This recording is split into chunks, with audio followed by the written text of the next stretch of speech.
Joseph is a business manager south for Adobe, and he's here to talk about interactive web meetings and virtual training using Adobe products. Right, so over to Joseph. Thanks, Prashant. Just give me a minute. Let me just fix this. Yep. So while this is coming up, I guess, as Prashant said, I'm holding you between lunch and this session. So let me just try and make this as crisp as possible. And I'm sure this session is going to be a little interesting because the stage has been set. We have had speakers who have spoken about solutions on the cloud. We have had people speaking about the implementation challenges which we have seen in some companies.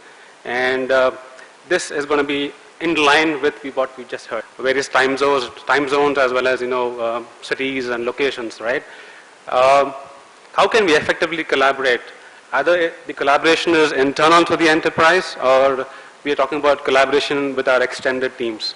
So when I refer to an extended team, I'm referring to our customers, our partners, our suppliers, right? These are the extended teams which we typically work within an enterprise. So I have three broad areas to cover in this particular presentation. The first and foremost is the need of the hour, as you could see on this slide. The second is I would like to bring to your knowledge about the challenges which we typically face when we collaborate over the web. And I think, this is nothing new to us. I just want to revisit these areas so that pain which we already have in place, right? And the third thing is I would like to just cover about how Adobe addresses this particular challenge, right? So these are the three areas which I would like to cover. So starting with, if you look at this particular slide, the need of the hour, irrespective of the enterprise which we are part of, whether it is manufacturing, whether it is ITITS, whether it is a product development company, whether it is companies in the pharma space. So irrespective whether they are, what segment they belong to, they primarily have a need to collaborate, right? That's the need of the hour. Collaboration could be in various ways. Let's say that, I'm in an IT services company offshore as well as an offshore team. And we definitely need to do a knowledge transfer in this scenario, right? How do we do that? Can we look at something which is more effective in these scenarios? If we are, for example, in the print and the media and we create designs, right, we still need to collaborate because maybe our customers are sitting out across various locations. Maybe our offices are in different locations. We still need to travel, right? So if you look at it, I think the perennial operational cost which is there for travel is something which we need to address as enterprises. And that's exactly where I think collaboration comes into picture. It could be a travel towards a sales presentation or a sales engagement.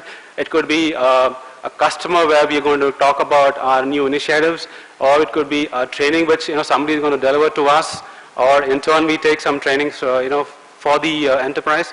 So these are some of the things which by default is available within an enterprise, right?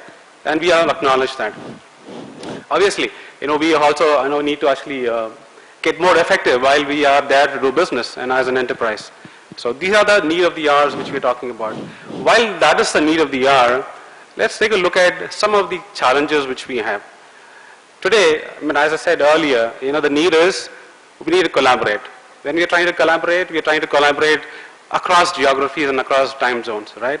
And we need to do that effectively so that we are able to do a couple of things. One is time to market, and we are able to be more productive in our scenarios, right? So while that's the need of the hour, we are also talking about some of the barriers which typically we would come across while we do an online collaboration, right? One is typically it could be an entry into the system where we like to try and log in or participate into, right? Or the second thing could be in terms of an engagement which we would like to have. So the engagement per se can be looked upon into two different ways. One is, what are the barriers which we could have while we engage.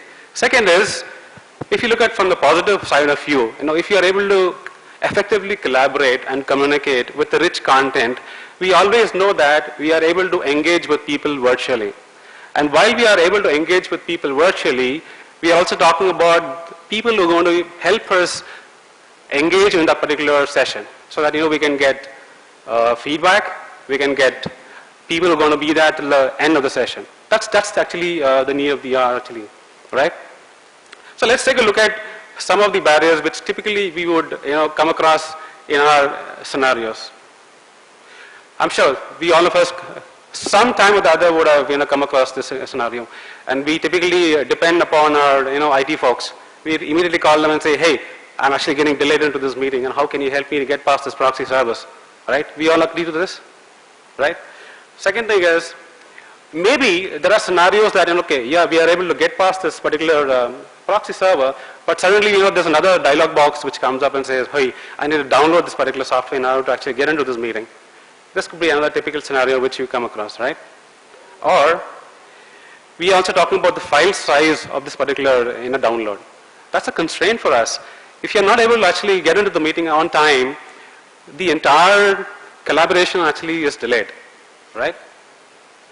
Or, we also have these scenarios. We have registered for a collaboration meeting. It could be either a sales presentation or it could be a training which we would conduct. And suddenly we see that, okay, there's another download which is to be done. So these are some of the challenges I think we would come across in our day-to-day activities, either when we collaborate internally or externally, right? So, or for example, it also could be that while I'm actually trying to play something, I need some sort of players. When we all would have all these players on our machines, one or the other, either to play a video or to play a, training content or whatever is that. We have these requirements on our systems. If you look at the hindsight and then you'll say, hey, what is that Adobe has got in store? So all of us in this room actually acknowledge that, whenever we engage or we have an access to the internet, by default our browsers would have a Flash Player plugin installed, right? And it allows you to go ahead and play that content irrespective whether it is a video or a audio, right? And it helps you to go ahead and conclude that particular activity. So while that's the case, we also would acknowledge Adobe for the Flash platform. All of us in this room actually would say, yes, we actually engage with Flash. And if you look at the percentage of the internet connected devices out there, 98% already has a Flash platform available. So one is the availability, second is the reach, right? So if you look at these areas and if you look at the need of the hour, whether it is an internal training which we need to conduct or it's a customer training which we need to do, or we're talking about a lot of scenarios, right? Internally we are trying to collaborate. So that's the platform which you're talking about when it comes to Adobe.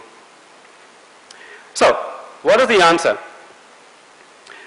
Answer is it helps you to come up with certain scenarios which are easy to access. We create URLs which are unique to your sessions which you do, or maybe topics which you actually take up. As we print our business cards, we are for sure aware that our telephone numbers and email ID would not change, right? Can we look at a scenario that we have similar meeting rooms?